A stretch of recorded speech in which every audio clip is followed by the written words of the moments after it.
noite a todos. Então, nós estamos iniciando mais uma aula de Direito Processual Civil, parte de recursos, dia 2 de junho de 2020. E nós estamos, então, finalizando o nosso conteúdo, né, seguindo aí a nossa ementa, né. No início do semestre, a gente passou esse cronograma para vocês, né, que, no caso, todos têm aí, tá lá na aula 1. E hoje, deixa eu aceitar o Wilson aqui. E hoje era para poder a gente estar, então, finalizando aí a parte de sucedâneos recursais, que é sobre isso que a gente vai finalizar aí o nosso conteúdo. E dia 9 estava previsto para a gente fazer uma revisão, só que vai ter a prova interativa, né? Então, tem um recadinho, inclusive, da coordenação para vocês, em relação a essas provas. Eu vou até ler aqui o post, né? Na verdade, todos vocês já devem ter aí, mas a gente vai reforçar. Então, as provas oficiais do segundo bimestre, né, para disciplinas interativas e disciplinas blended, vão acontecer dia 4/6, às 00h01, até dia 10/6, às 23h59. Então, o aluno entra no AVA, acessa, né, lá o link do conteúdo lá da prova, e esse aluno, a partir do momento que ele começar a fazer a prova dentro desse período do dia 4 de junho até o dia 10, assim que ele iniciar, ele tem 3 horas para finalizar essa prova. Então, o tempo limite é de 3 horas, e tudo está lá descrito no AVA. Qualquer dúvida, né, entre em contato aí com a coordenação, e todos vocês aí que forem fazer, por favor, acesse o AVA, e também, reforçando, é para poder fazer o pós-aula também de todas as aulas, não só a pré-aula, aula, mas também o pós-aula, para poder completar aí o conteúdo de vocês do AVA, para poder não acontecer, né, de alguém ficar aí com perda de nota porque não acessou. Seguindo o nosso cronograma, em relação ao calendário da faculdade, nossa prova está marcada para o dia da semana do dia 15 até o dia 19. Então, ela já estava marcada, né, com a gente, desde o primeiro dia de aula, para acontecer no dia 16. Eu vou tentar ao máximo, como nossa aula é na terça, enviar já na segunda-feira, e vocês vão ter aí da segunda até a quarta-feira para poder fazer a prova, naquele mesmo formato que a gente já fez no primeiro bimestre, né? Eu vou mandar para vocês o link, vocês acessam e faz, ou no celular, no computador, ou imprime, a forma que preferir. Faça a prova, mande, né? Porque até o dia 19 eu tenho que lançar essas notas. Em relação ao trabalho também, eu passei 2 trabalhos, né? No caso aí, um que era para poder vocês responder, aquele das 12 questões, inclusive eu já corrigi, e quem quisesse fazer o outro também com mais questões, e inclusive quisesse fazer, né, a apresentação oral das respostas aqui, eu ia dar mais um ponto. Então, no final, na hora que a gente terminar o conteúdo de hoje, quem tiver interesse ainda em apresentar, eu vou dar oportunidade, e aí eu vou dar mais um ponto para quem responder, ok? E quem tiver alguma dúvida também em relação ao trabalho. Esse segundo trabalho vai ter 2 questões dele na prova, então eu indico que façam, né? Pessoal, em relação, então, ao nosso conteúdo, eu vou fazer, então, inicialmente, antes da gente passar para a parte final da aula, vou fazer, então, essa revisão em relação ao recurso adesivo.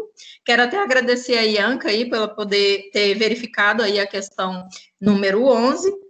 A resposta dela, né, estava meio dúbia por causa do CPC antigo, mas a resposta, realmente, a letra D, né, 1 e 3 estão corretas. Eu vou falar para vocês, vou explicar para vocês de novo o recurso adesivo, para não ter dúvidas, e depois a gente vai responder a questão 11 juntos, antes da gente passar para os sucedâneos recursais, ok? Vou compartilhar com vocês a minha tela, para poder a gente ver aqui o recurso adesivo.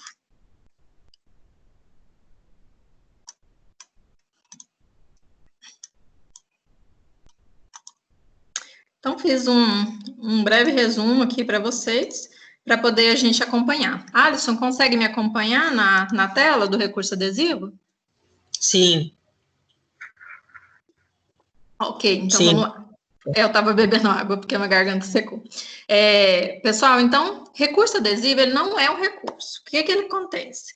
Quando está lá no final do prazo, você fala assim, eu não vou recorrer, né, vou deixar transcorrer para poder já transitar em julgado, não vou fazer nenhum tipo de recurso. passa que naquele último minuto, fala assim, nossa, no último dia do prazo, dos 15 dias de você entrar com a sua apelação, ou com um recurso especial extraordinário, ou mesmo recurso constitucional, né, aquele que é previsto, que a gente já estudou, a outra parte vai e maneja o recurso se você não tinha se atentado para isso. Falou assim, nossa, e agora? Eu queria ter falado. Agora tem uma possibilidade, inclusive, né, o nosso Código de Processo Civil, lá no artigo 996, parágrafos 1º e 2º, ele prevê que, parágrafo 1º, sendo vencidos, ou seja, sucumbente, né, autor e réu, os dois perderam alguma coisa, ao recurso interposto por qualquer deles, poderá aderir ao outro, ou seja, você podia ter feito a sua apelação lá, bonitinho, sozinho, da maneira que você queria, naquele prazo de 15 dias, só que você não fez. Quando você viu que a outra pessoa falou, você fala, nossa, eu deveria ter recorrido, então você ainda tem a oportunidade, vai ter o mesmo prazo da apelação, só que de maneira adesiva. Se aquele recurso principal da outra parte não for procedente, não tiver um mérito, né, verificado, o seu recurso adesivo, ou tiver algum defeito, o seu recurso adesivo, ele não vai ser verificado. Por quê? Porque o certo era você, deixa eu só aceitar quem está chamando aqui, Rafaela. Boa noite, Rafaela. O certo era você ter recorrido no seu prazo. Então, deixa eu voltar aqui para aceitar. Então, já que você não recorreu, o CPC te dá mais uma oportunidade. Ou seja, fala assim para você, não, vou te dar mais essa oportunidade, só que seu recurso adesivo, ele fica vem junto com o recurso da outra parte. Então, tudo que acontecer em relação ao recurso da outra parte, vai refletir em você. Se faltou pagamento de custas, ou seja, aquele recurso é deserto, ele não vai ser verificado, o seu recurso adesivo também não vai ser verificado. Por quê? Porque o principal, esse seu recurso adesivo, acompanha. Então, os reflexos do recurso adesivo são em relação ao recurso principal da outra parte. Então, o ideal é que você recorra com o seu recurso específico, né, podendo manejar dentro do prazo previsto. Se você não fez, ainda essa é uma última oportunidade.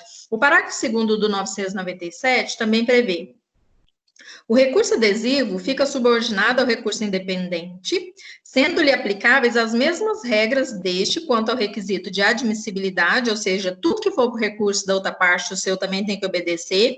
Julgamento no tribunal, salvo disposição legal diversa, observado ainda o seguinte: vai ser dirigido ao mesmo órgão, né? Com o mesmo prazo, com todos os requisitos do recurso principal. Será admissível na apelação, no recurso extraordinário, no recurso especial e no ROC, né, recurso ordinário constitucional, como está previsto em lei específica e não no inciso 2, e não será conhecido se houver desistência do recurso principal, ou seja, aquela outra parte interpôs o recurso principal de apelação, você interpôs o recurso adesivo, só que se aquela outra parte desistir daquele recurso, ou seja, não for analisado, você também vai perder a sua oportunidade.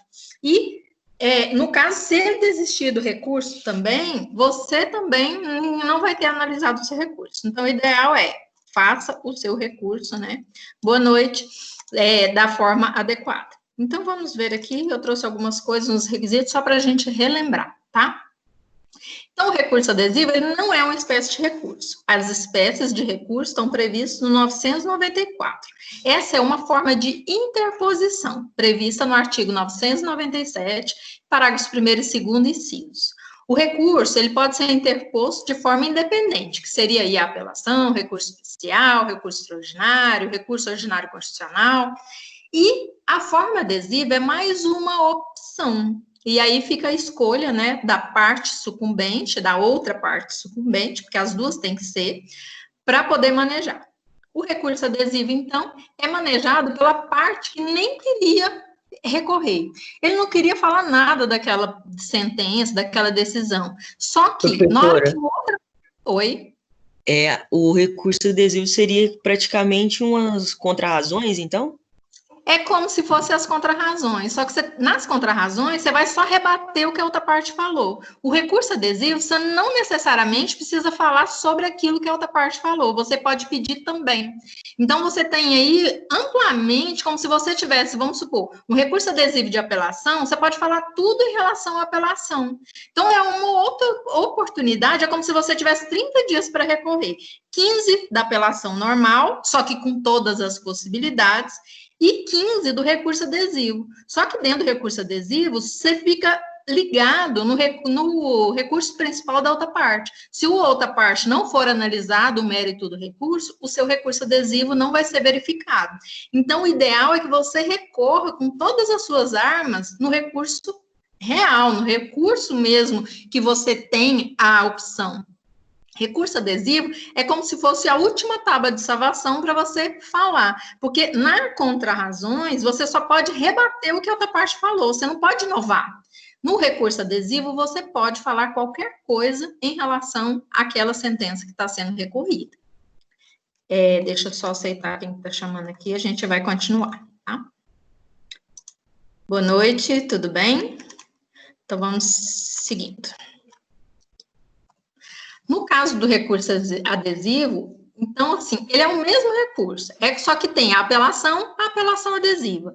Tem o recurso extraordinário adesivo. Tem o ROC adesivo. Só que, no caso, é a forma de interposição e fica ligado no recurso principal da outra parte. Então, assim, você fica amarrado em relação ao seu recurso. Se tiver qualquer defeito no recurso da outra parte, o seu também não vai ser analisado. Então, se faltou preparo. Preparo é o pagamento das custas. Aí o juiz vai falar, seu recurso foi deserto, o processo principal foi deserto, vai ser arquivado.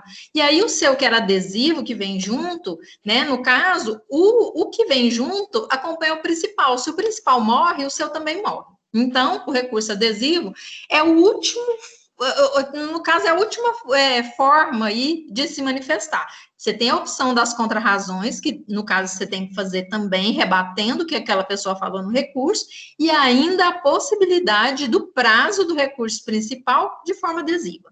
Então, o recurso independente, que seria, eu vou interpor uma apelação, eu tenho os 15 dias e posso falar de todas aquelas questões que estavam lá na sentença. Mas, no caso, você deixou passar, aí já deu os 15 dias. Aí fala assim, nossa, eu só vou poder rebater nas minhas contrarrazões? Não, o CPC te deu a possibilidade de recorrer de maneira adesiva. Então, só que ele vai ficar aí condicionado a tudo em relação ao recurso principal da parte contrária. No caso do recurso adesivo, então, é como se fosse a última salvação sua, uma forma subsidiária de interposição de recurso. A doutrina chama de recurso subordinado ou recurso dependente, por quê? Porque tem uma total relação de dependência com o recurso principal da outra parte. Mas se tiver qualquer defeito e for arquivado ou não for analisado o mérito daquele recurso, o seu também, da mesma forma, vai morrer. Requisitos, né? Primeiro, o recurso adesivo somente é aceito se você não tiver manejado o recurso principal. Então, se tinha apelação e você já apelou, você já falou as razões que você queria. Então, não tem por que ter um recurso adesivo. Não tem por que você recorrer 2 vezes. Aí você vai apresentar somente as contrarrazões em relação àquele recurso. Agora, o recurso adesivo é só aquela tábua de salvação para quem não recorreu do prazo hábil. É como se fosse mais uma possibilidade, mais um suspiro para aquela parte que não recorreu, tá? Então, esse recurso, mesmo que não tenha falado de tudo, o recurso principal da outra parte, você pode, no seu recurso, falar, né? Desde que seja assim, não pode o quê? Se eu utilizar, eu manejei um recurso errado, agora eu vou recorrer adesivamente. Não pode. Recorreu, acabou. Já está precluso o seu direito. Aí o seu direito é só contrarrazões para rebater o que aquela pessoa falou lá no recurso dela.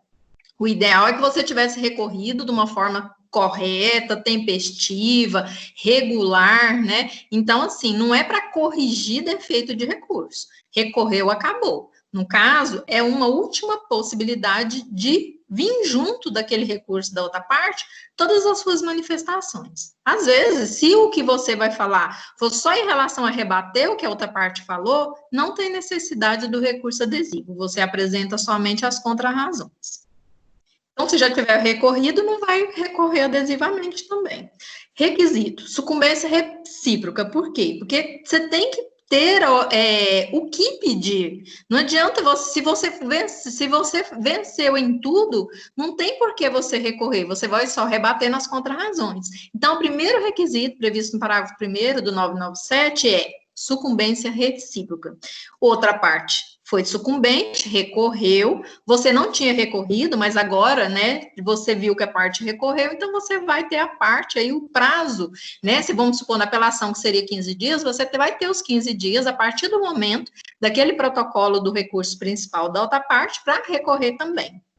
A sucumbência recíproca é uma obrigatoriedade. Se você não foi sucumbente em nada, você não pode aderir ao outro recurso.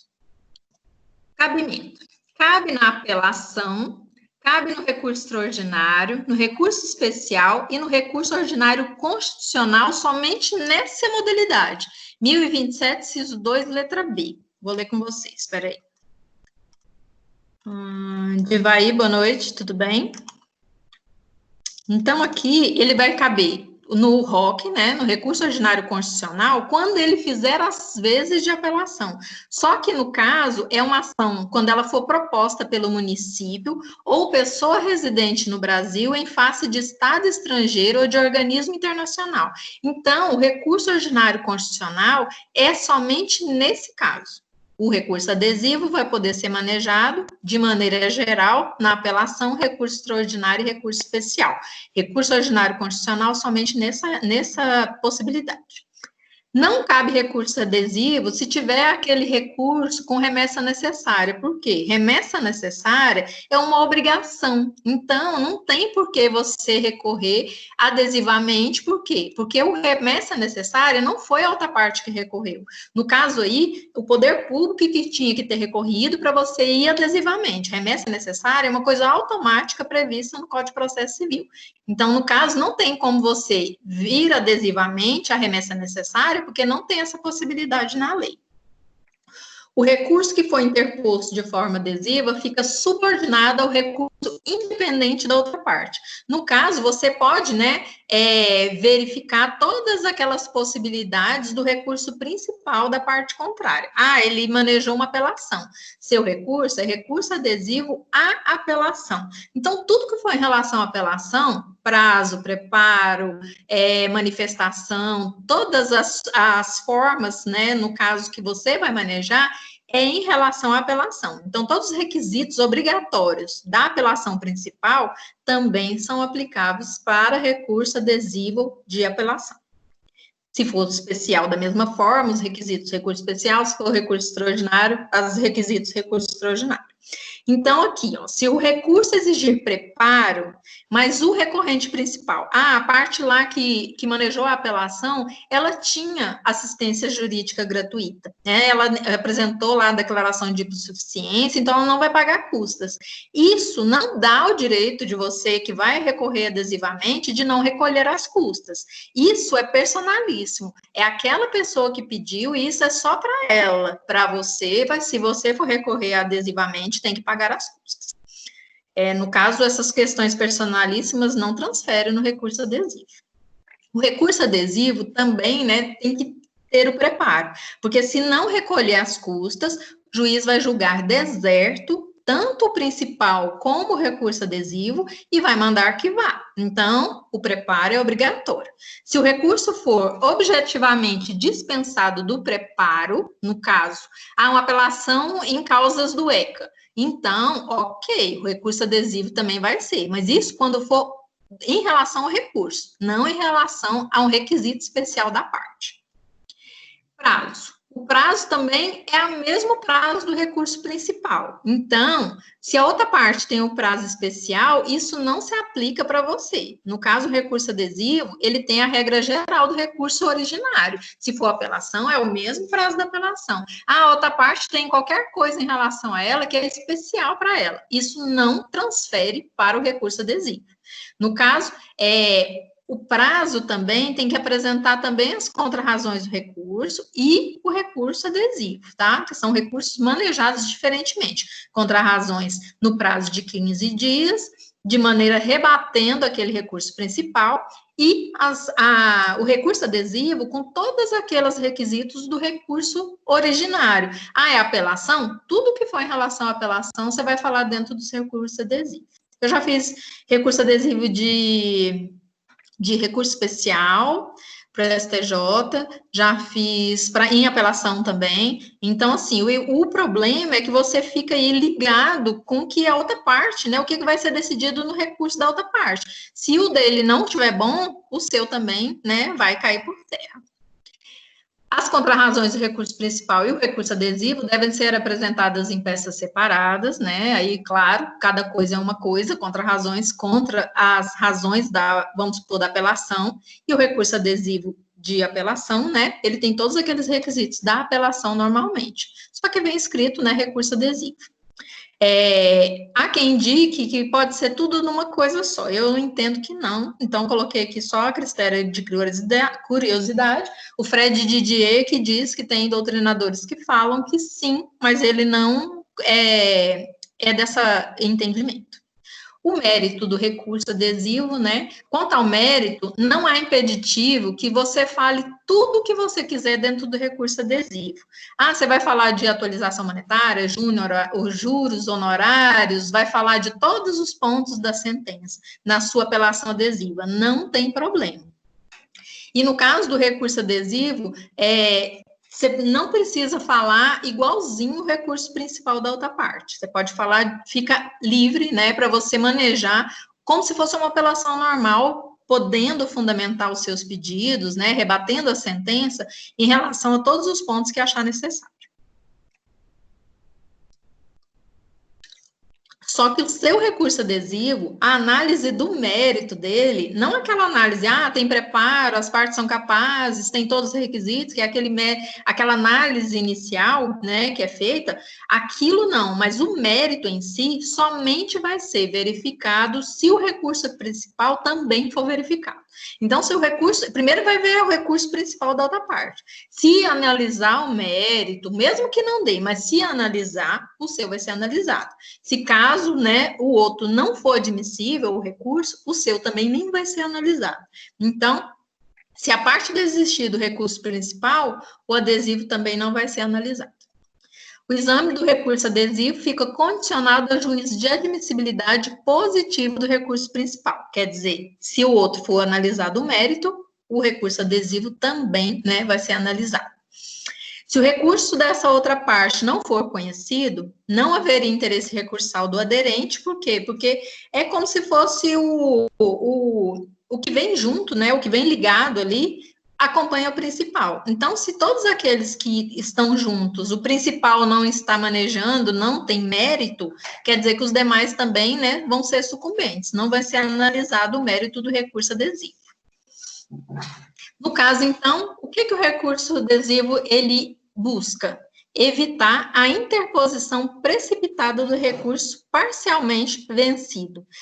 No caso, para evitar que as partes comecem a deixar para o final do momento para poder aquela parte não recorrer. Então, acontecia muito de deixar o recurso para poder manejar lá naquele último, como se diz, 23 horas e 59 minutos, para poder não perder o prazo, para outra parte falar assim, ele não vai recorrer, vou deixar quieto. E aí, isso acontecia e trazia muito prejuízo para a parte. Por isso que o CPC trouxe essa possibilidade, né, de recorrer adesivamente. No caso, é para evitar, né, recursos, tipo assim, para poder ganhar muito tempo em relação a isso e trazer prejuízo para outra parte. Então, o recurso adesivo é só para isso, é mais uma opção, né, para aquela parte que não recorreu no prazo hábil. Então, o recurso adesivo, então, tem um resuminho aqui para vocês. É aquele manejado pela parte que não ia impugnar da decisão, mas, no caso, a outra parte recorreu e ele entende que ainda quer, né, manifestar sobre alguma coisa. obrigação de ter, né? Quais são os pressupostos? Sucumbência recíproca, também tem que ter, no caso, de ter sido sucumbente para poder manejar esse recurso adesivo. O recurso de outra parte e o silêncio da que recorrerá adesivamente. Tem que ter o recurso principal e, no caso, o adesivo. Se você já recorreu, não pode recorrer adesivamente novamente, não pode ter dois recursos da mesma parte. Conhecimento do recurso principal para o seu ser reconhecido, né? E todos os requisitos de admissibilidade do recurso principal. Então, tudo isso é necessário ter. E aí, quando a gente vem aqui na questão 11 do nosso conteúdo, acho que a gente já acabou, porque isso aqui é só um resuminho para vocês. Deixa eu voltar aqui com vocês.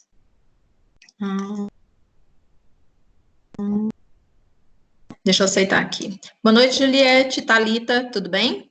Então, em relação à pergunta da Ianca, aula 12 tem todo esse conteúdo, a gente reviu agora, e vencidos, a questão número 11, vou ler com vocês. Vencidos autor e réu, ao recurso interposto por qualquer deles, poderá aderir a outra parte.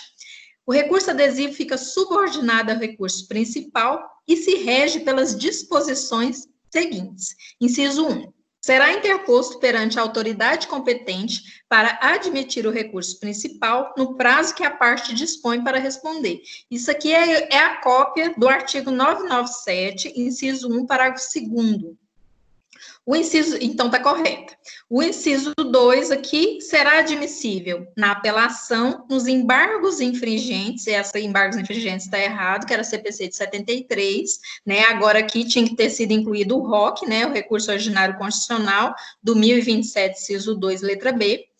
Recurso extraordinário está certo, recurso especial está certo. Então, a questão 2 só está errada porque não existe mais embargos infringentes no CPC 2015. O inciso 3 não será conhecido se houver desistência do recurso principal ou se for ele declarado inadmissível ou deserto. Inadmissível é quando você não admite o recurso, né? No caso, quem vai fazer a análise não vai aceitar o recurso. Então, no caso, até aqui está certo, e o deserto também está certo. Por quê? Porque se não pagou as custas, o juiz vai declarar deserto e não vai aceitar o recurso principal. Da mesma forma, o recurso que vem, né, junto, o recurso adesivo, também não vai ser analisado. Então, essa também está correta, né, em que pese o artigo 997, parágrafo 2º, inciso 3, não ter a palavra deserto, ela existe, né, no caso, é um dos requisitos de admissibilidade dos recursos, parte geral, e inclusive na doutrina do Fred Didier, esse livro aqui, ó, ele fala ipsis literis sobre isso, tá? Então, no caso aqui, você tem que aliar a lei, né, ou no caso do CPC 2015, junto com a doutrina, tá bom? Então, a resposta em relação à questão número 11 é a letra D, inciso 1 e 3 apenas estão corretos, ok? Então, não ficou mais nenhuma dúvida. Inclusive, a Ianca, eu vou te dar mais um ponto na prova, tá? Pela questão, ok? Obrigada pela colaboração. Professora. Oi? É a Ianca, deixa eu te falar. Eu achei que estaria errado, porque de acordo com o código de 2015, não estava a palavra deserto, foi onde eu achei que estaria errado e perguntei para o Alisson. Muito obrigada por responder para mim. Porque, no caso, a letra ipsis literis da lei nem sempre traz tudo que precisa, né? No caso aí, você tem que pegar a parte geral, né? Porque ali não está falando, segundo o artigo 997, parágrafo 2º, inciso 2. Então, no caso, você tem que, inciso 3, no caso, você tem que seguir tanto a parte geral que a gente já viu, que é obrigação, né? Porque a palavra deserto para vocês às vezes você não entende o que está falando. Deserto é quando não pagou as custas, tá? Então, quando não pagou as custas, o recurso não vai ser verificado. Então, essa também está certa. Eu vou verificar aqui seu nome. Ianca. E vou lançar mais um ponto para você, tá? Ianca Caroline. Mais um ponto na segunda prova. Ok. Pessoal, então vamos seguir aqui o nosso conteúdo, né? Para finalizar aí nosso semestre. Nós, aula 15. Nós vimos, deixa eu compartilhar com vocês aqui a minha tela.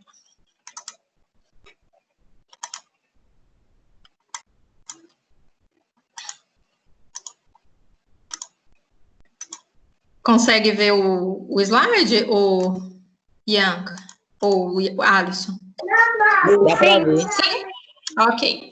Então, nosso último conteúdo a gente começou na aula passada, né, que trata sobre a parte geral aí de recurso, os sucedâneos recursais, que não é um recurso, são outras alternativas ao recurso, os meios não recursais efetivos e ineficazes de impugnação de decisões judiciais, e ainda trouxe para vocês os remédios constitucionais, que também podem ser manejados no lugar dos próprios recursos, quando você obedecer os requisitos que estão previstos ali na Constituição Federal de 88. A gente já viu a aula passada que o que é recurso, conceito, né, de recurso e de sucedâneo, no caso aqui são coisas diferentes, né, a gente já viu na aula passada.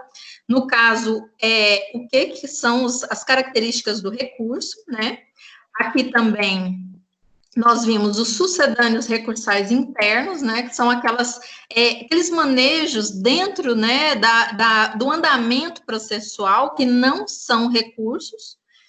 Também a gente viu o reexame necessário, no caso, né, quando faz aquela nova análise em relação àquela questão, né, no caso aí vai ser verificado novamente aquela sentença em casos específicos.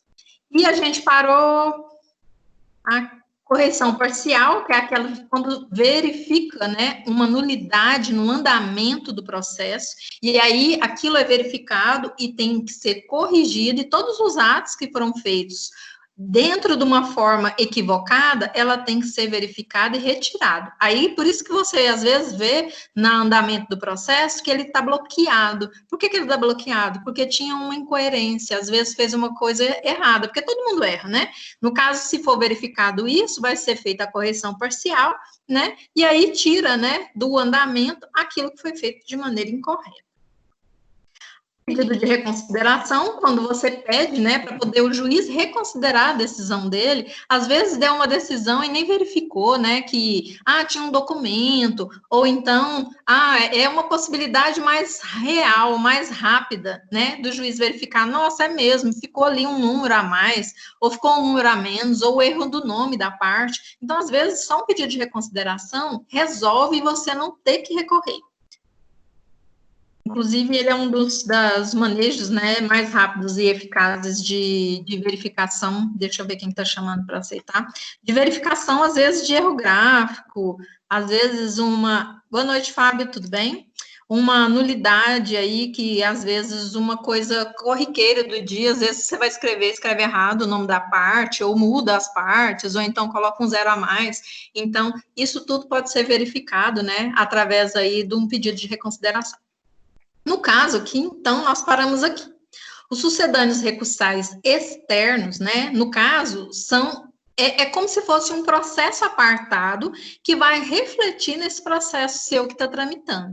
Então, você fez lá um embargo de terceiro, e aí aquele embargo de terceiro vai trazer para aquele processo, vamos supor, de execução, né, que já tem até penhora de um veículo, só que aquele embargo de terceiro, ele vai refletir naquele processo para poder liberar aquele veículo, ou seja, não é um recurso interno daquele processo, é externo, mas ele vai refletir, né, todas aquelas questões no processo principal. Então, é uma forma de você impugnar em aquele processo de uma forma externa, e não dentro do processo principal. No caso, são ações autônomas de impugnação. Elas podem ser ação rescisória, que a gente já viu, que vai voltar revertendo todas as nulidades daquele processo, que inclusive já está arquivado, que já transitou em julgado. Uma ação anulatória, né, que também foi manejada separado e volta naquele processo principal para poder aniquilar aquilo que foi decidido ali. Ação de querela nullitatis também, que a gente viu no início do semestre, né, que tem requisitos específicos, reclamação constitucional, mandado de segurança também, que você maneja, né, totalmente fora do processo principal, mas no caso, ele vai refletir naquele processo desde que tenha ligação, né? E embargo de terceiro, né, que no caso aí a gente falou dos embargos de terceiro agora, que vai refletir também no processo principal. Então, tudo que for uma ação autônoma externa que refletir naquele processo, ele vai chamar de sucedâneo recursal externo, ou seja, não é um recurso, é uma ação autônoma, mas ela vai refletir de uma forma como se fosse um recurso. Porque ao invés de você entrar com uma apelação, você faz um embargo de terceiro que vai lá e vai tirar aquele veículo. Ou seja, é muito mais rápido, é a forma correta de se fazer.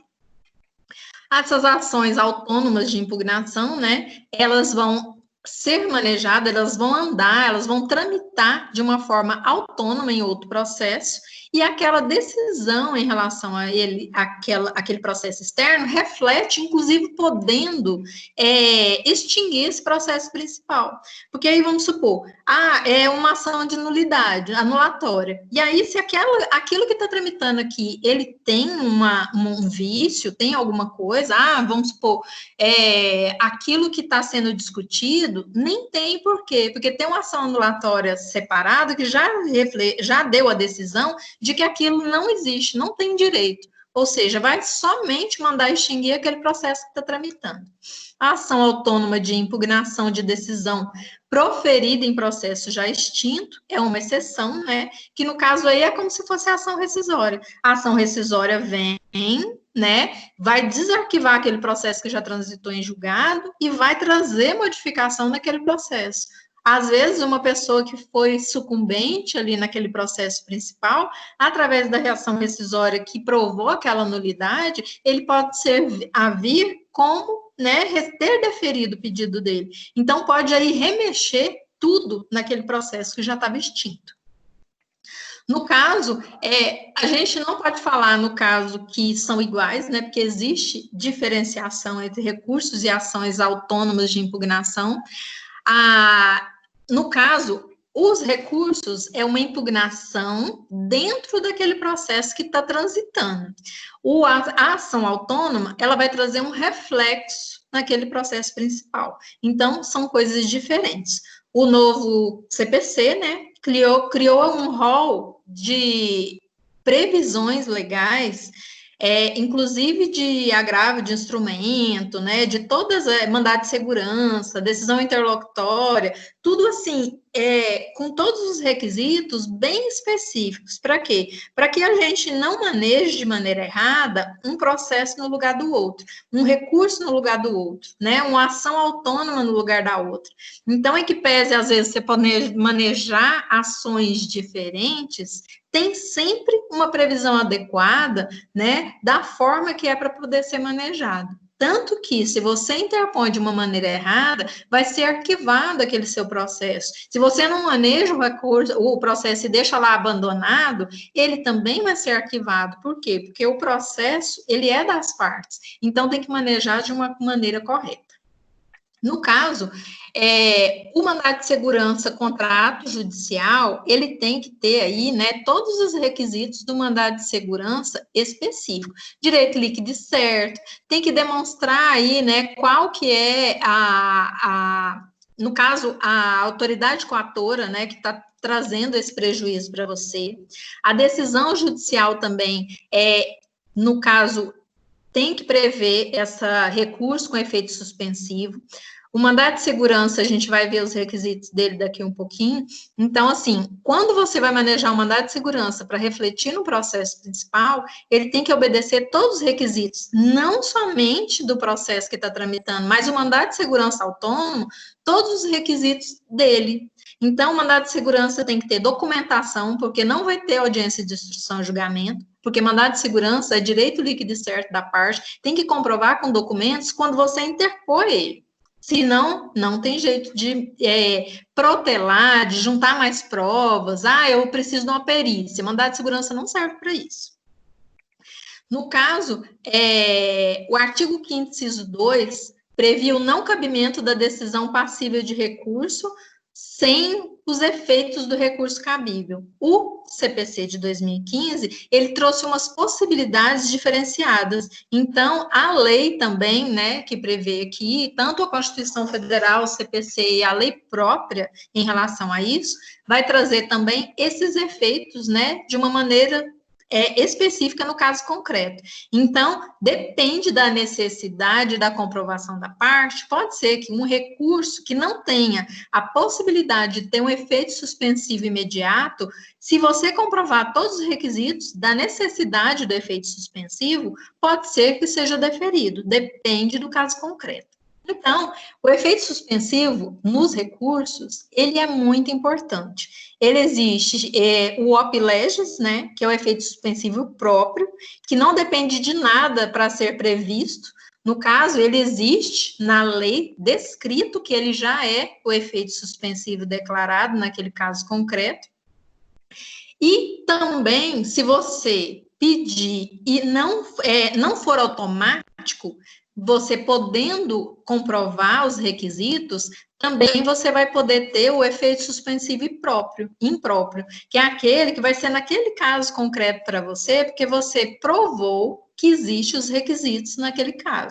Então, aí vai ter o efeito suspensivo deferido para você naquele caso concreto. No caso, o efeito suspensivo próprio, né, não precisa aí de usar o mandado de segurança, porque ele vai ser, né, já manejado dentro do processo principal, porque o recurso seu já vai ter isso. No caso, se não tiver essa necessidade, não adianta manejar o mandado de segurança para poder refletir no seu processo principal, porque não teria necessidade. O próprio recurso que você vai manejar já vai ter esse efeito suspensivo para os atos executórios não serem concretizados. Então, para que serve o efeito suspensivo? É para, aquela penhora que está sendo verificada, aquela penhora em dinheiro na sua conta não aconteça. São os atos executórios, né? A busca e apreensão daquele veículo, a penhora do seu imóvel. O efeito suspensivo serve só para parar todos os atos executórios que está no processo principal. Então, por isso que, às vezes, né, a necessidade, eu tenho que pagar, o juiz mandou pagar aí 100 mil reais de uma vez, eu pedi um efeito suspensivo porque eu não tenho como pagar, isso vai trazer prejuízo para a minha empresa. Então, eu peço no meu recurso um efeito suspensivo, mas só que algumas vezes está previsto na lei que você obedecendo os requisitos vai ser dado, e outros, né, no caso, que não tem essa previsão, mas se você comprovar, vai ser deferido. Então, depende do caso concreto para ser, né, manejado e deferido.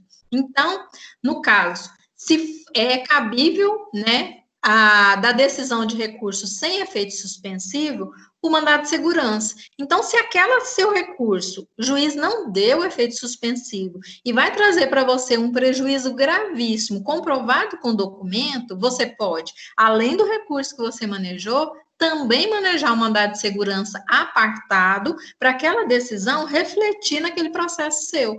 Ou seja, você utiliza de um recurso separado, uma ação autônoma, para poder trazer uma coisa para dentro do seu processo principal. Então, você pensa assim, o recurso eu vou entrar lá com a petição inicial, a contestação, a impugnação. Opa, acho que eu cliquei aqui, deixa eu voltar. E aí, você acha que é tudo dentro daquele processo principal e não precisa fazer mais nada fora dali. Não, o mundo é muito maior, né? O nosso CPC, a Constituição Federal e todas as leis esparsas em relação às possibilidades de manejo dentro do processo principal podem ser manejadas também, desde que obedeça os requisitos, tenha realmente essa previsão legal. Se não vai ter a possibilidade, se dentro do seu recurso já pode ser dado o efeito suspensivo, não teria necessidade aí, né, de ter a impetração de mandado de segurança. Existem 4 situações necessárias para a impugnação de pronunciamento do juiz por meio de mandado de segurança.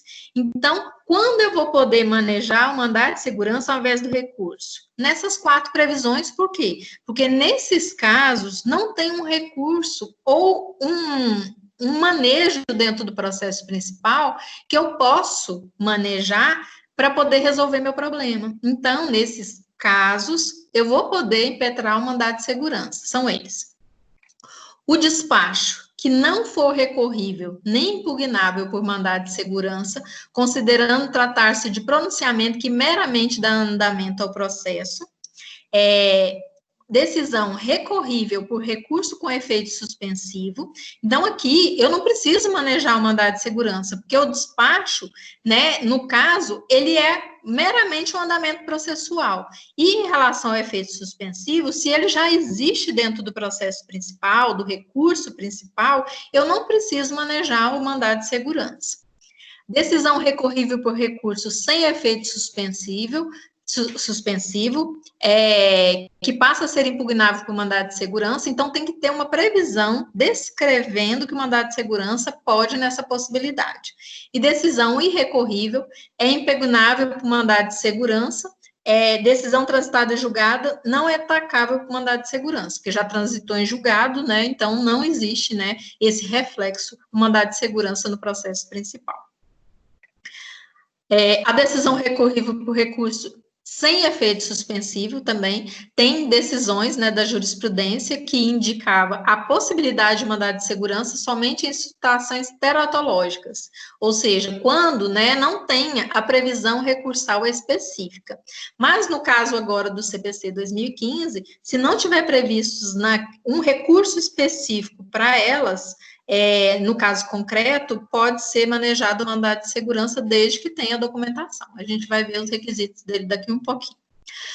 O STJ, inclusive, já entendeu inoportuno o mandado de segurança quando o agravo de instrumento fosse cabível. Então, se você tem a possibilidade de agravar aquela decisão interlocutória, para que vai manejar o mandado de segurança? Não tem necessidade, né? Aí, no caso, eles negam seguimento, né, ao mandado de segurança interpostos, que poderia ser feito, no caso, no lugar pelo próprio agravo de instrumento.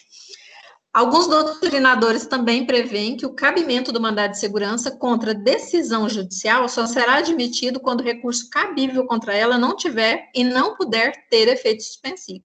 Então, a primeira coisa é você verificar, eu tenho um recurso próprio nesse caso que aconteceu, ele pode ter o efeito suspensivo? Se pode, eu não manejo o mandado de segurança. No caso, então, tem alguma, em relação ao recurso impróprio, né, um efeito suspensivo impróprio para poder ser manejado. No STF existem decisões que acolhem dentro do alarmante excepcionalidade a interposição de mandado de segurança contra a decisão recorrível com essas possibilidades. Primeiro tem que ver se trata de decisão teratológica ou que acarreta alguma aberração jurídica, né? Se continuar essa decisão, realmente vai trazer, assim, muito prejuízo jurídico para o processo. É uma aberração essa decisão judicial. Então, vai aceitar, porque seria aí um ato de coação, né, contra a parte. Então, porque esse é um dos requisitos também do mandado de segurança. Potencial da decisão de gerar grave dano de difícil ou incerta reparação. Se aquela decisão realmente acontecer, for dado prosseguimento, aquela parte vai ter um prejuízo tão grande que depois não vai ter jeito de reparar. Então, poderia ser aceito o mandado de segurança desde que comprovado documentalmente. Então, em regra, não cabe mandado de segurança, né, quando tiver algum recurso cabível, mas em casos específicos, tem também a opção do mandado de segurança contra decisões irrecorríveis. O caminho correto é a interposição do recurso cabível, né, tá toda a previsão do CPC, ou na lei esparsa em caso concreto, mas, no caso do pedido expresso de concessão de efeito suspensivo, tem que estar previsto no recurso. Em caso de não ser deferido, pode ser manejado aí o mandado de segurança. Nós temos, então, a ação anulatória também, que é uma ação autônoma, né, e outros mecanismos de impugnação das sentenças que já transitaram em julgado, as ações anulatórias ou declaratórias de nulidade, e também, né, a ação rescisória que a gente já viu, que pode ser manejada, e os remédios recursais. Os remédios constitucionais, na verdade. Existem, então, dois outros mecanismos, além da ação rescisória, né? A ação rescisória já transitou em julgado, já acabou e vai ser manejada no caso de nulidade, naqueles casos específicos que a gente estudou, né? Várias aulas no início do semestre. Então, se não for caso de ação rescisória, ainda cabe, né, a ação anulatória ou declaratória de nulidade. A anulatória é para anular um ato eivado de vício, e a declaratória de nulidade para poder falar que naquele outro processo, realmente, aquela decisão ou a verificação de um documento, ela era nula. Por quê? Porque foi verificado num processo apartado. Então, o 966, parágrafo 4º do CPC, prevê que cabe essas duas ações, né, contra atos de disposição de direitos praticado pelas partes ou por outros participantes no processo e que o juiz, né, fez a homologação. Então, tem um acordo naquele processo com uma nulidade grande não foi verificada pelo juiz. Então, se você tem como comprovar, através de uma ação anulatória ou declaratória de nulidade, aquele acordo foi feito sobre coação, estava fazendo uma chantagem, ou prendeu alguém, estava sendo forçada aquela pessoa, então aquela homologação daquele processo, ela é nula. Então, você faz um processo apartado para demonstrar, com prova dentro da ação anulatória ou declaratória de nulidade, que aquele acordo foi feito com vício, e aí essa decisão do processo apartado vai desfazer aquele acordo que foi homologado pelo juízo. Sempre que a sentença for apenas de homologação, né, no caso em que está em acordo entre as partes, e a ação rescisória não será o mecanismo adequado, porque a ação rescisória a gente já viu que é quando, né, tem uma nulidade. A ação anulatória e declaratória de nulidade é para quando tem essa transação, esse acordo das partes, mas tem um vício. Então, a sentença é proferida apenas para extinguir o processo, né, porque ele só homologa o acordo, ele não vai verificar, ele vai ver só se tem todos os requisitos. As partes são capazes, elas fizeram um acordo com coisas que são disponíveis, né, então realmente poderia ter sido feito, e o juiz homologa, e aí tinha um vício, né, que ele não foi verificado. O objeto dessa ação anulatória ou declaratória de nulidade é a rescisão da transação, ou seja, vai desfazer aquela homologação judicial. Então, como a transação, né, o acordo, é uma disposição das partes, né, previstas no Código Civil e Código de Processo Civil, se tiver uma nulidade ou anulabilidade dessa homologação, vai poder manejar a ação de anulabilidade e a ação anulatória, né, tanto para declarar como para reverter. No caso, elas servem para impugnar um acordo em uma separação consensual, né? Teve um divórcio, e aí eles dividiram os bens, só que aquela mulher aceitou aquilo, por quê? Porque ela estava sob ameaça. Então, prova-se, através de uma ação declaratória de nulidade, aquela coação, e volta aquela partilha de bens, né? Aquele divisão de bens do divórcio vai ser verificada para poder ser refeita. A transação, o acordo não vai ter mais validade. No caso, não pode se confundir a ação rescisória, que a gente já viu os requisitos, são bem específicos, com a ação anulatória. A ação rescisória e a ação anulatória, né, são previstas aí no Código de Processo Civil. No caso, nós temos aqui algumas premissas. A ação rescisória, ela incorporou os casos de invalidade da sentença, então tem alguma nulidade, né, alguma coisa grave dentro daquele processo para ele ser revisto. Também, quando a decisão for injusta, a ação rescisória vai poder ser manejada, e a ação rescisória, o que também a gente tem que lembrar, é que ela é uma formação brasileira. Então, no caso, ele é só feito para poder ser utilizado aqui no nosso país.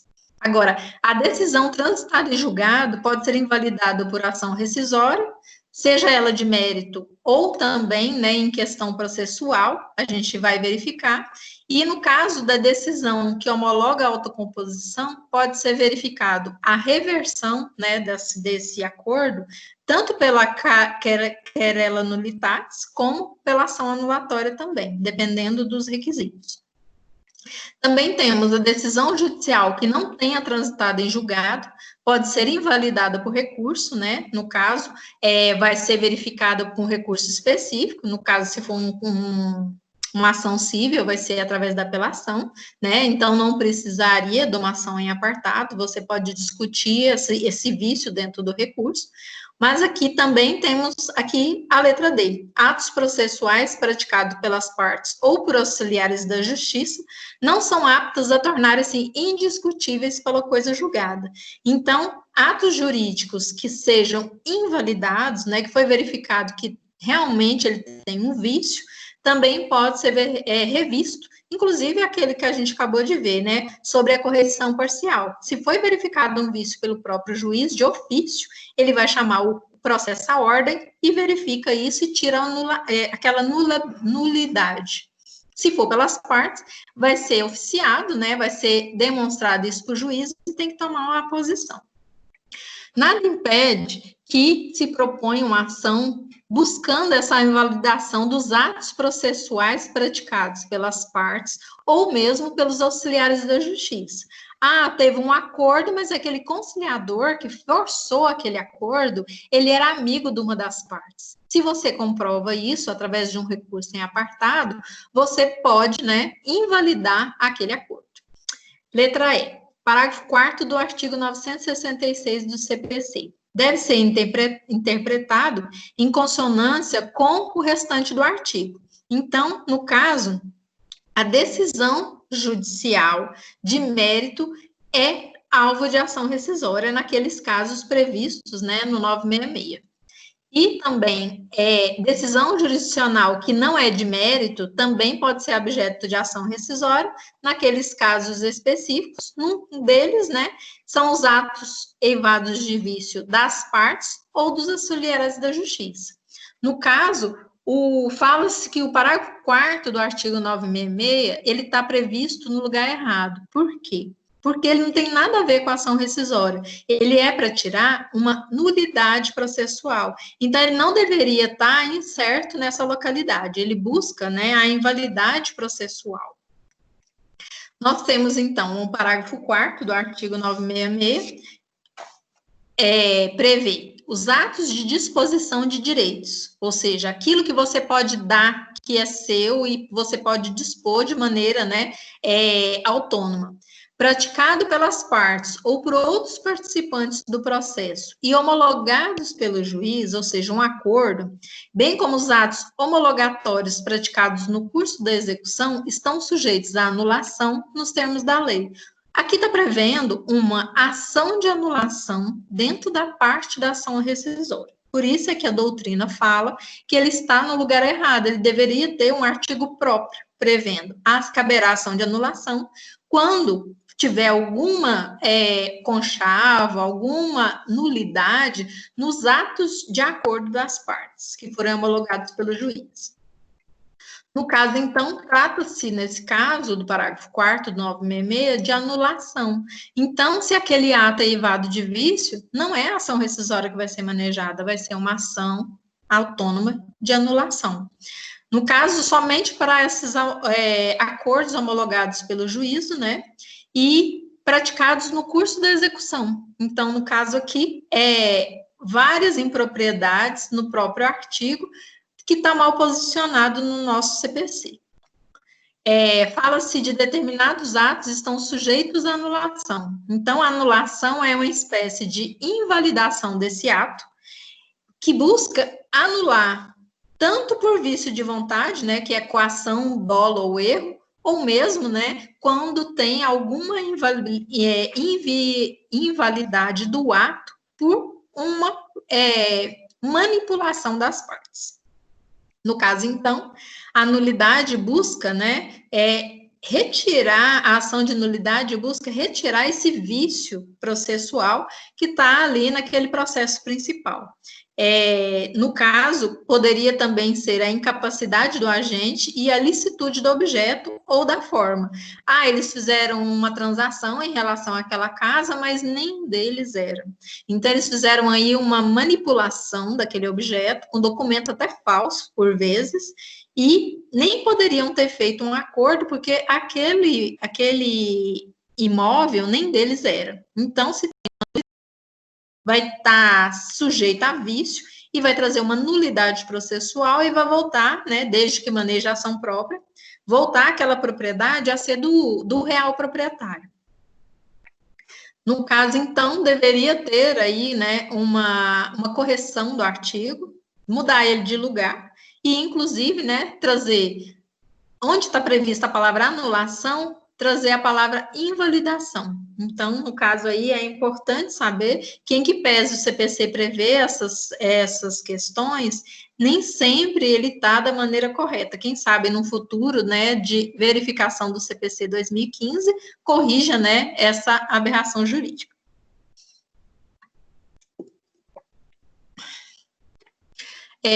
Os atos processuais não são passíveis de invalidação, né, por causa do parágrafo 4º, mas sim pelos atos das partes, né, dentro do processo que trouxe essa invalidade.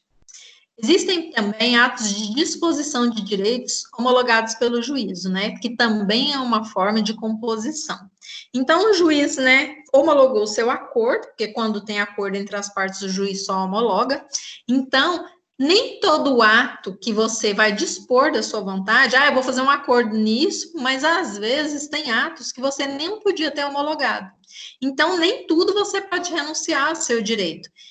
E aí, no caso, não poderia ter a homologação. Se caso verificado um vício, né, de ato, também tem que ser revisto, né, refeito pelo judiciário. No caso, ele seria um ato tem um erro aqui, tem que ser lembrar o dispositivo. Deixa eu consertar aqui enquanto eu estou vendo, porque senão depois fica.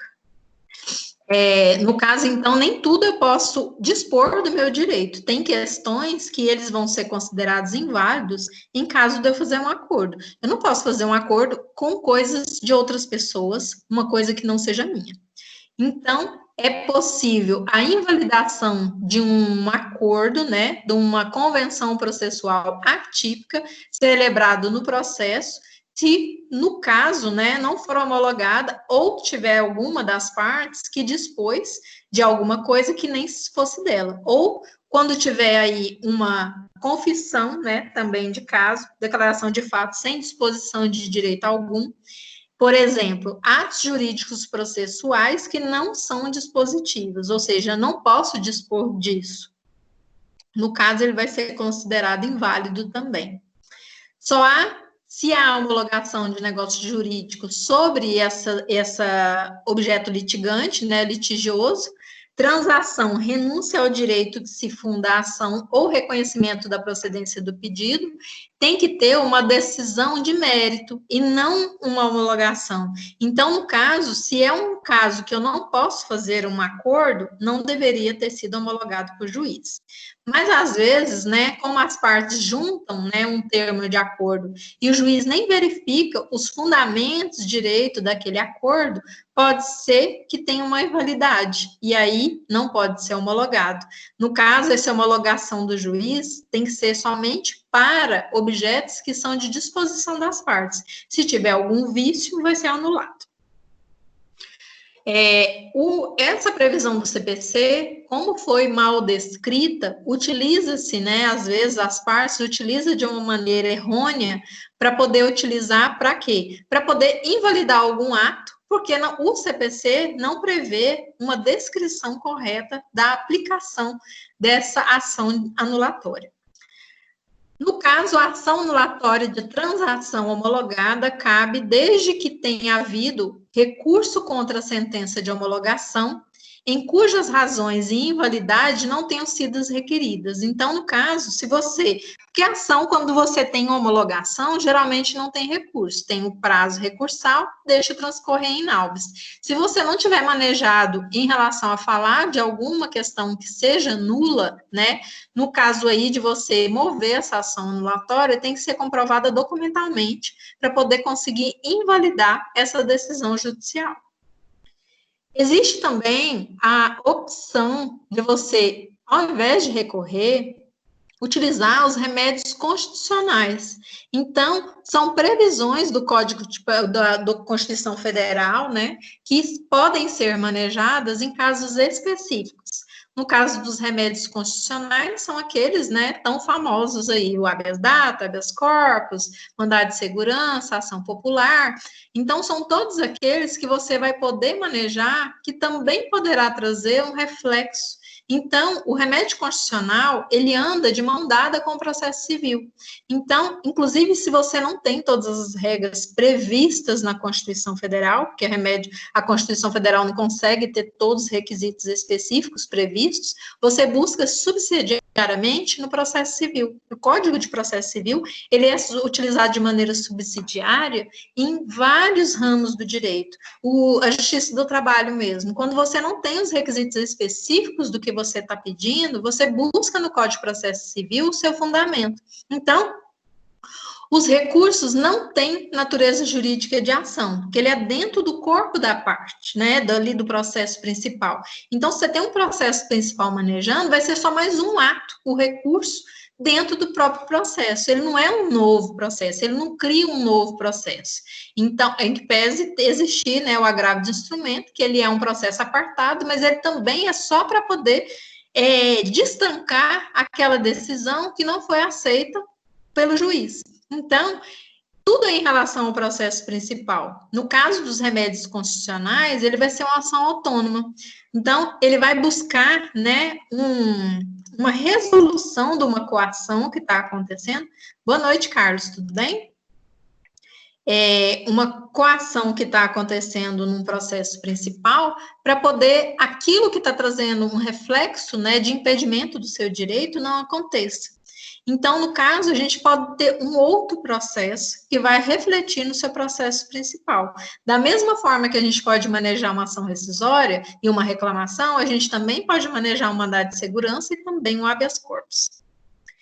Os remédios constitucionais, chamado também de remédios jurídicos, né, são instrumentos que podem ser manejados por todos os cidadãos no país.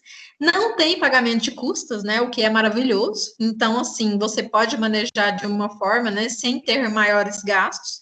Então, ele traz, né, ao cidadão brasileiro um direito previsto na Constituição Federal. Contra o quê? Ato de ilegalidade ou abuso de poder.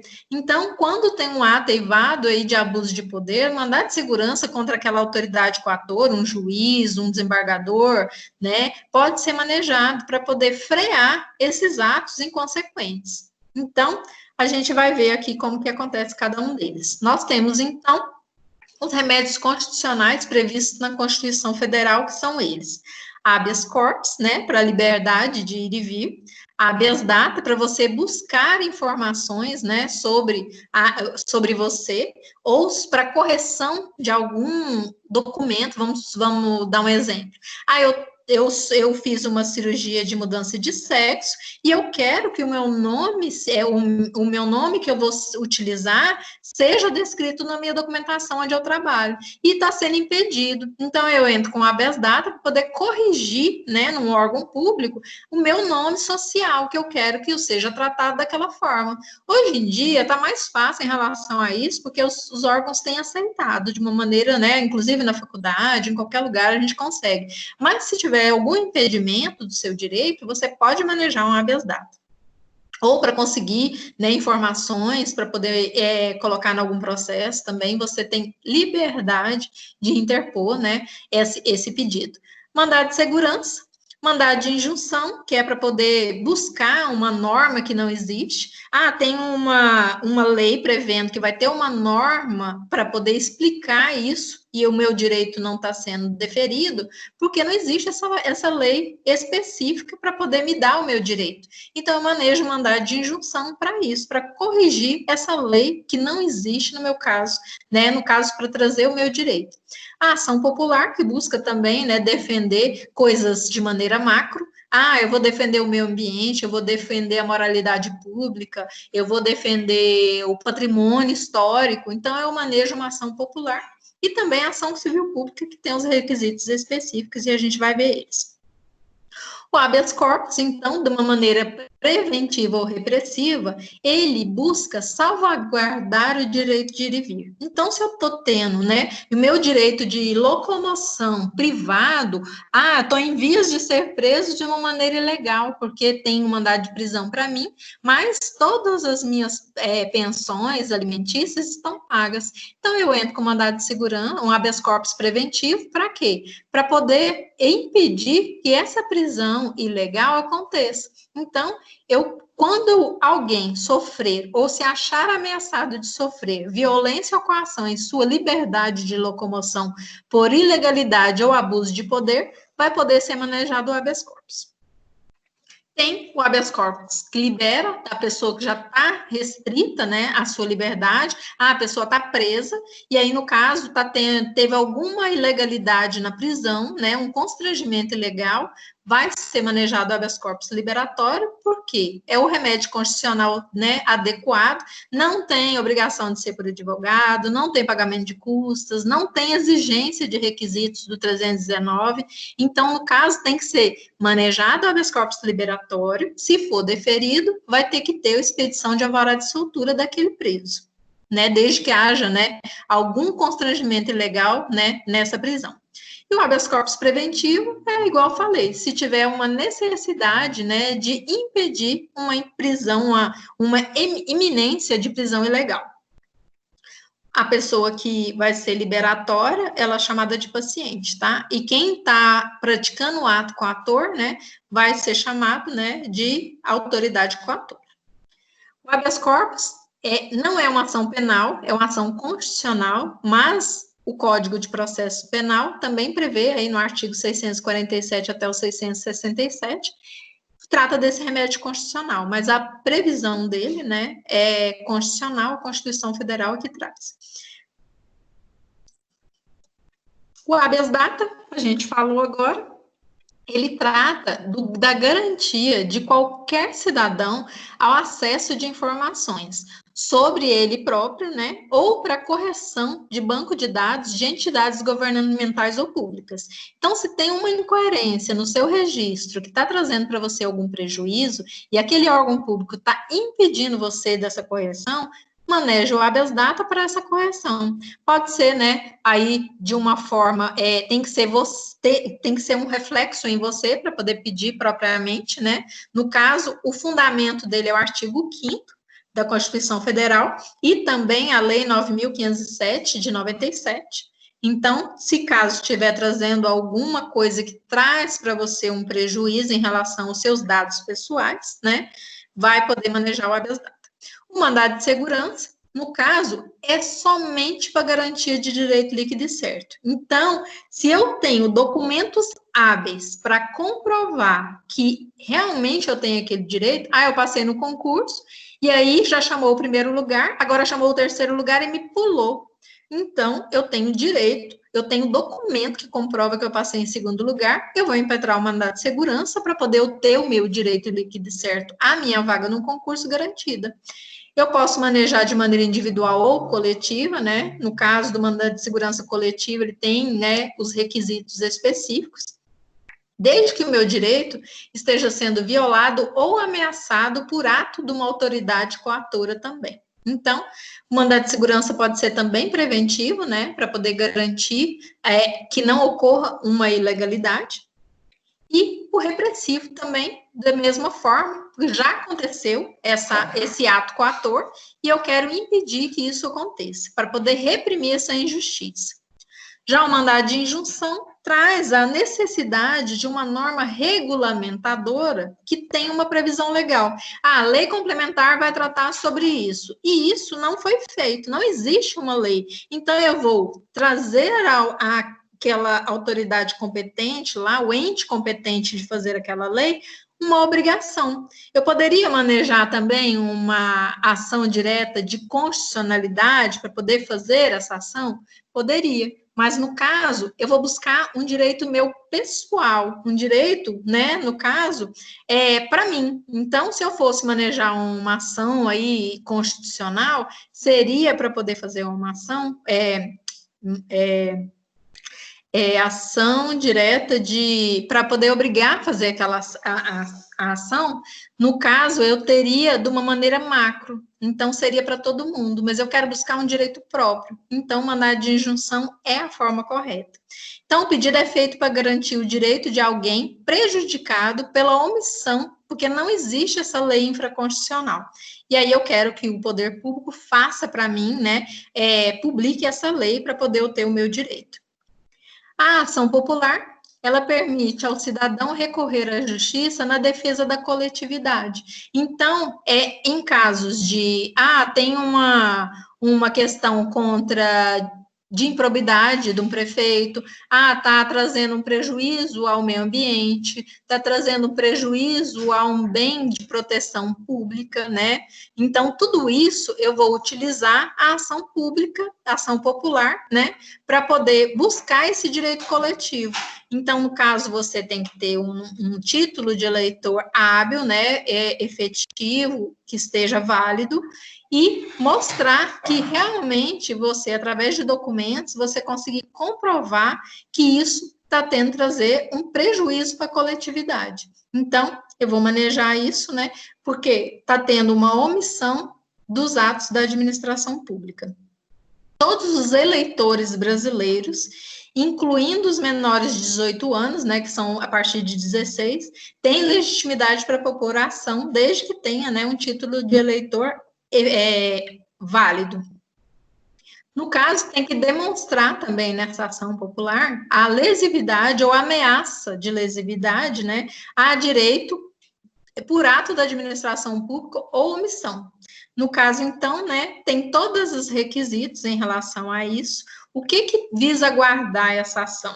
A moralidade administrativa, está desviando dinheiro que era da saúde. Isso é uma coisa grave para a sociedade. Então, eu manejo uma ação para poder impedir que isso aconteça, desde que eu tenha o documento hábil.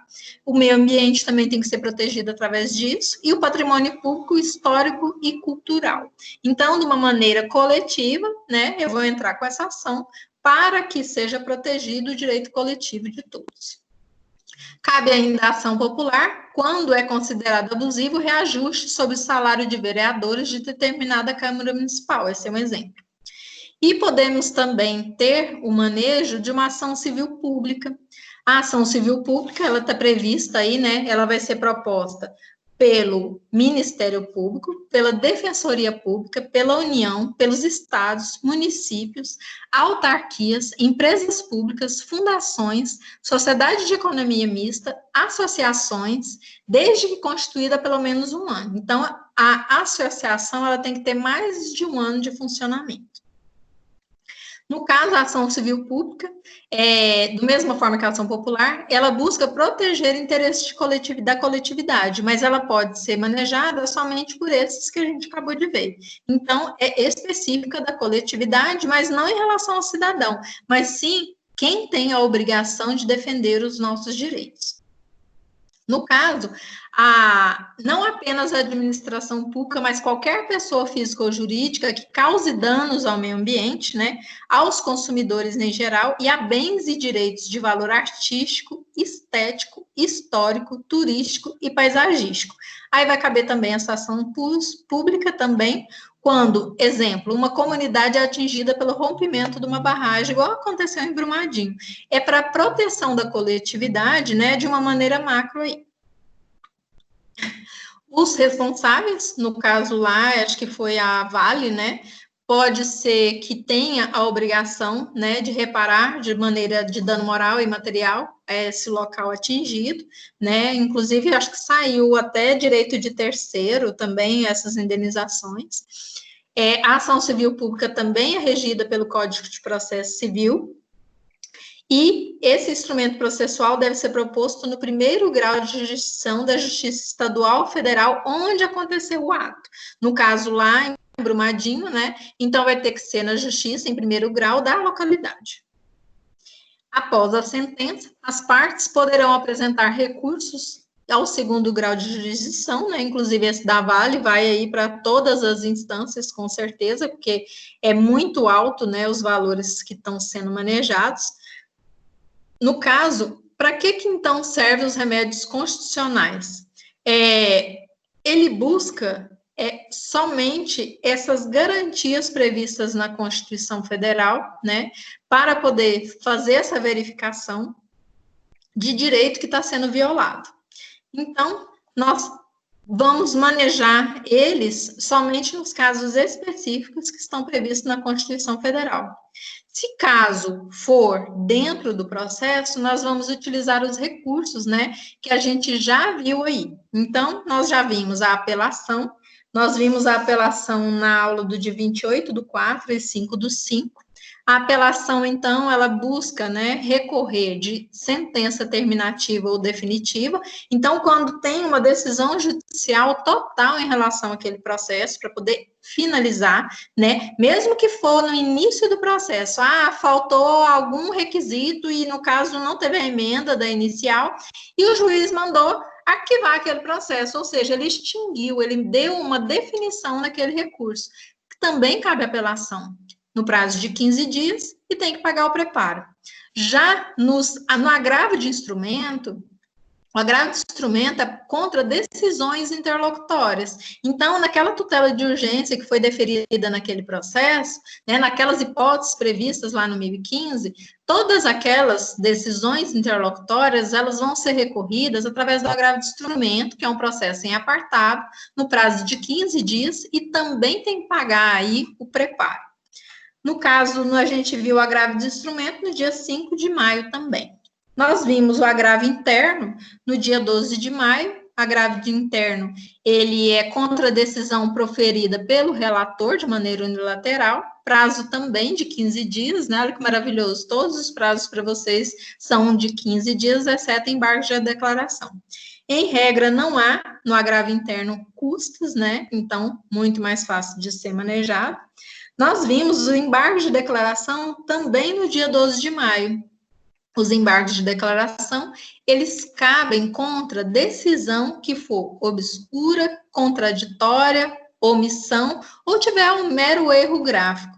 Também no prazo aí, né, de 5 dias, um prazo específico, a única exceção do prazo do CPC aqui para os recursos que estão previstos no artigo 994 do CPC, e não há necessidade aí, né, de pagamento de preparo.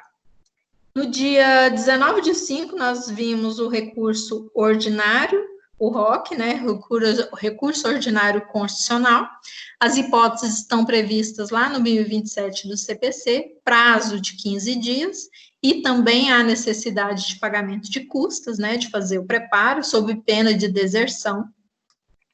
Nós vimos o recurso especial extraordinário no dia 19/5 e também o agravo em recurso especial e recurso extraordinário. Então, o recurso especial, nós vimos, né, nas hipóteses específicas, recurso especial para o STJ, recurso extraordinário para o STF, recurso especial contra, né, lei infraconstitucional, recurso extraordinário quando não está sendo obedecida a Constituição Federal. O STF é guardião, né, da nossa Constituição. Prazo de 15 dias e também tem que pagar o preparo. O valor é bem considerável. O agravo em recurso especial ou extraordinário é para destrancar, né, decisão de presidente ou vice-presidente do tribunal que inadmitiu o seu recurso especial ou extraordinário. Também o prazo é de 15 dias e não há necessidade de pagamento de custas. Nós vimos no dia 26/5 os embargos de divergência, que são contra decisão de acórdão fracionário. Aí, no caso, a previsão é lá no artigo 1043, o prazo também é de 15 dias e há necessidade de preparo. Acho que a gente pulou só o agravo interno. Eu pulei o agravo interno. Contra a decisão proferida, não, eu já falei dele. Então, nós finalizamos aqui todos os nossos recursos, né? Nós vimos aí os sucedâneos recursais, os remédios constitucionais. Então, na verdade, os remédios constitucionais, vocês vão verificar eles, né? Estudar todos os requisitos no direito constitucional, né? Aqui nós só vemos a possibilidade deles, tá? Mas quem quiser aí um material mais aprofundado, no nosso AVA tá tudo lá descrito, todos os requisitos, quem quiser aí rever, né, a questão dos remédios constitucionais, é muito importante saber manejar eles, né? Então, é uma coisa mais rápida para poder ser decidida em casos específicos. A gente só vê a possibilidade aqui, mas o ideal, no caso do direito processual recursal, são o manejo dos recursos mesmo, que a gente viu tão exaustivamente aí, ok? Pessoal, nós finalizamos o nosso conteúdo, nossa ementa toda foi concretizada, né, em todas as aulas, então, seguindo aí o nosso cronograma, nós finalizamos hoje. Quem tem interesse em responder alguma das questões, para ganhar um ponto na prova? Professor Wilson. Oi, Wilson, tudo bem? Tudo bem, boa noite. Se ela se importar, eu respondo a primeira questão aqui. Combinado, vamos lá. Arthur ajuizou a ação perante o Juizado Especial Civil da Comarca do Rio de Janeiro com o objetivo de obter reparação por danos materiais, em razão de falha na prestação de serviços pela sociedade empresária Consultex. A sentença de improcedência dos pedidos iniciais foi publicada, mas não apreciou juridicamente um argumento relevante suscitado na inicial, desconsiderando em sua fundamentação. Importante prova no nexo de causalidade. Arthur pretende opor embargos de declaração para ver sanada tal omissão. Diante de tal cenário, assinale a alternativa correta. Bom, aí eu vou dar para a senhora a alternativa que eu escolhi como correta. Foi a alternativa C, de casa. Isso. Eventuais embargos de declaração interpostos por Arthur interromperão o prazo para a interposição do recurso para a turma recursal, fundamentada no artigo 1026, caput do CPC. Isso mesmo, parabéns. Um ponto para você. Deixa eu até marcar já aqui. É Wilson de Paula? Wilson José de Freitas Júnior. Peraí, deixa eu pegar aqui, que são duas atas de prova. Wilson José Jodeon de Freitas Júnior. Isso. Mais um ponto do trabalho. Uhum. Ok, lançado. Parabéns, obrigada. Ok, obrigado. Obrigada a você. Quem mais quer responder? Pode ser eu. Qual que é o seu nome? É a Ianca. Oi, Ianca, pode responder. Vai ganhar 2 pontos. Já te dei. Eu achei interessante a questão 4, que fala sobre o pedido de reconsideração. Isso. Fala sobre o pedido de reconsideração de decisão interlocutória em primeiro grau de jurisdição. Para mim, no meu entendimento, a letra B, que vai falar que não interrompe nem suspende o prazo para interposição de agravo de instrumento. Eu estava pesquisando, eu achei se eu não me engano, é agravo de instrumento, número 80-2037. E... Tá cortando a sua voz? Eu não estou escutando quase nada que você está falando. Você está falando e a voz está bem... Você repete, por favor? A resposta letra B está correta. Qual que é o fundamento? Isso. Eu achei o fundamento se eu não me engano, AI 80-2037, AGR, embargo de declaração, e lá do Rio de Janeiro, que foi uma decisão de lá. Tá, mas tem fundamento no CPC. Vou verificar aqui a resposta, depois eu trago para vocês, tá?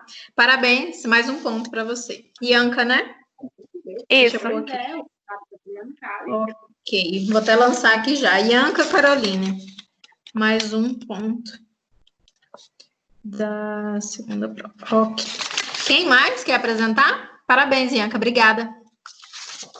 Muito obrigada, professora. Obrigada a você. Alisson? Oi. Oi, qual que você quer responder? Pode fazer qualquer um aí para me ver se eu vou acertar. Então, vamos a 2. 2. Pode ler a questão e responder, por favor. Dos recursos a seguir enumerados, aponte aquele que é recebido, como regra, no duplo efeito, devolutivo e suspensivo. Esse, no caso, seria apelação, né? Isso Porque mesmo, ele é recebido, porque no caso... tem que ser Pode os falar. dois efeitos, senão nem tem como continuar, né? Se não for Porque esses tem que dois. suspender todos os atos executórios para esperar o prazo do recurso, né, no caso, para poder verificar, depois é que volta os atos executórios. Então, no caso da apelação, está correto. Parabéns. Deixa eu lançar sua nota aqui, porque senão depois eu esqueço. Alisson Matheus, né? Mais um ponto do trabalho. Ok, parabéns. Quem mais? Carlos de Souza, quer responder uma? Daniel? Fábio? Vamos ver quem mais está aqui. Juliette, responde uma para mim.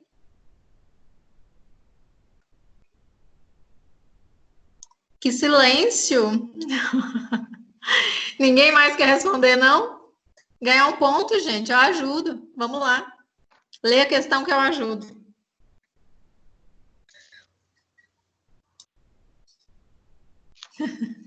O Alisson quer mais um ponto, Alisson? Não, porque o Carlos mandou mensagem aqui, falou que tá sem áudio, por isso que não respondeu a senhora.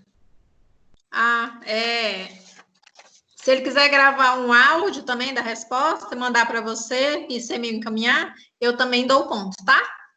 Tá E bom, aí, então. o pessoal ficar aí meio com vergonha e não quiser falar na aula ao vivo, em que pese eu adoro ver vocês aqui na nossa aula, mas se não tiver com vontade agora, pode gravar o áudio ou o videozinho respondendo, manda para mim que eu vou pontuar também, tá bom? Aí você passa o recado pro pessoal da turma. Pessoal, alguma dúvida em relação à nossa prova, em relação ao trabalho, que eu passei 2 trabalhos para vocês, em relação a, que mais? Do conteúdo, do trabalho aqui para responder? Alguém ficou com alguma dúvida, tem alguma questão? Deixa eu fazer uma pergunta para a senhora. Pode falar. Uma coisa que eu não sei realmente, por exemplo, tem algum, para subir para o STF, é recurso ou é um processo à parte mesmo que vai direto para o STF? Não, dentro do processo principal que está tramitando, né? Claro que existem coisas pontuais, mas aí no caso, né? A ação direta de inconstitucionalidade, ação direta de constitucionalidade, algumas vão direto para lá. Mas se for num processo que está tramitando e tem alguma ofensa para a Constituição Federal, uma lei, né? Está prevendo alguma coisa dentro do processo que está infringindo uma lei constitucional, né? Uma previsão constitucional. Aí você vai dentro do mesmo processo, depois do recurso, aí teve a apelação, aí teve todo o manejo da apelação. Antes de transitar em julgado, você vai interpor o recurso extraordinário. Aí, no caso, é nos próprios autos, desde que tenha um pré-questionamento, principalmente através de embargo de declaração, né, que você vai falar, isso foi omisso, ou está ferindo o artigo 102 da Constituição Federal. Então, aí você vai falar isso antes e depois você vai manejar o recurso extraordinário. Mas são causas específicas, somente por ofensa à Constituição Federal, sobe dentro do mesmo processo. É um recurso do recurso do recurso. Ok?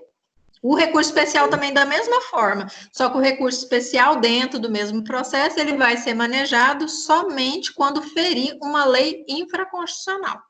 Então, o guardião da Constituição Federal é o STF, vai subir para lá um recurso extraordinário somente quando houver ofensa à Constituição Federal.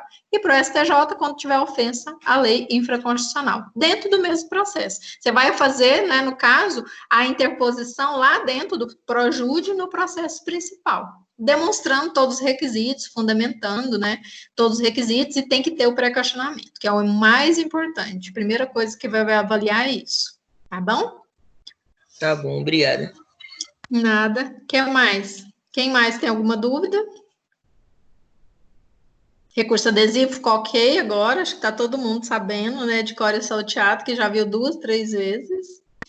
né? Então, pessoal, nós vamos finalizar aqui, vou dar mais uns minutinhos aí de descanso para vocês. Semana que vem, então, a gente não tem aula, porque vai ter a prova interativa de vocês. Acessem o AVA, quem não acessou. Ah, e quem tiver o desafio nota máxima, audiência de instrução e julgamento, com certificado e relatório, e também tiver feito post, né, que é uma das condições aí da nossa nota extra, e não tiver me enviado, ou tiver enviado e eu não tiver pontuado ainda, eu vou até ler os nomes que eu tenho aqui, me mande, por favor, novamente, que o meu WhatsApp apagou um monte de coisa e eu perdi algumas notas de alguns alunos. Eu vou ler quem eu tenho nota, quem não tiver aqui, manda de novo para o Alisson e ele me repassa, por favor. Eu tenho post do Alisson, da Kevlin, da Larissa, da Maria Gabriela, da Mariana Fonseca, da Poliana da Silva, tenho do Vitoriano Desafio Nota Máxima, quem mais? Da outra turma, eu tenho o Desafio Nota Máxima do Divaí, tenho o Desafio Nota Máxima do Gustavo Martins, tenho o post da Axa, do Divaí, da Franciele, da Gabriela, da Ellen, Herculâneo, da Rafaela Serafim e do Wilson. Agora, ninguém mais me mandou audiência de instrução e julgamento, que vale 1 ponto extra na prova. Não enviaram também, está faltando aqui a maioria, desafio nota máximo 2, que é esse da última semana. Quem tiver também, me encaminha, ou quem tiver o post também, eu vou dar 1 ponto extra. Então, encaminhe organizadamente para o Alisson e ele me repassa para poder pontuar. E os trabalhos, por favor, me envie até semana que vem, porque eu tenho que lançar todas as notas até o dia 19.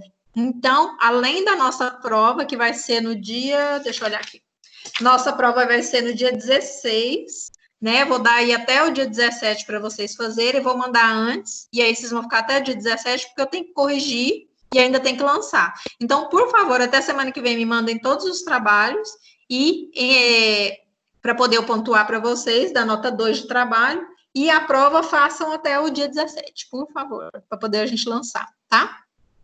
E alguma pendência de nota também me fala para poder a gente retificar.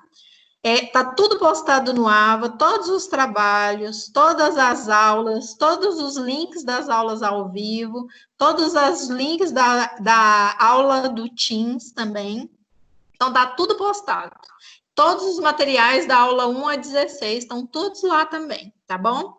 Então, qualquer dúvida, também mandei os slides para o Alisson. Esses últimos, eu acho que só da recurso adesivo, que eu não enviei ainda, mas eu vou mandar tudo novamente da prova 2 para o Alisson, para ele repassar para vocês, tá bom? Professor, alguém falou? Pergunta? Pode, fica à vontade. Com relação à audiência, aquela audiência online, a senhora tem aí uma lista aí de quem já enviou a audiência para a senhora, não? No caso, você quer que eu reencaminhe o link? Porque no caso, você vai clicar no link da audiência. Não, eu já fiz e já enviei, só que eu queria confirmar. Deixa eu ver aqui, Wilson. O recebimento. Você fez agora, depois de maio, depois da prova 1? Já fiz todas as duas, tanto da prova. Professora, ainda não encaminhei nada para a senhora sobre a audiência. Eu só tenho da primeira VA, seu, Wilson. Na sua primeira VA, você me mandou desafio nota máxima, caderno e audiência de instrução e julgamento. Agora, da 2, se você me enviou, me encaminha novamente, porque eu perdi todas as coisas que eu tinha no WhatsApp. E aí, me encaminha novamente através do Alisson, que eu pontuo para você. Tá bom? Tá certo. Tá bom, então. Então tá. Obrigado, professor. Tá, obrigada. Obrigada a você. Pessoal, obrigada pelo semestre, né? Que bom que conseguimos concluir aí toda a matéria, né? Com êxito. Espero que vocês tenham, né? Aproveitado o semestre e entendido, né? Toda essa parte de recursos. Agradeço imensamente de vocês o esforço, né? De assistir a aula aí, né? De maneira remota. Estou aqui à disposição de vocês. E espero estar junto de vocês no semestre que vem, né? No dia da prova vai acontecer igual da última vez. Eu vou entrar, explicar a prova, e aí vou dar, né, mais um tempo para vocês para responderem, tá bom? Vou tentar mandar um dia antes, explico no dia da prova e até no dia posterior, né? No caso, uns 3 dias aí para vocês fazerem a prova com tranquilidade, tá bom? Muito obrigada. Boa noite a todos. Alguém quer falar mais alguma coisa? Eu vou parar a gravação, tá bom?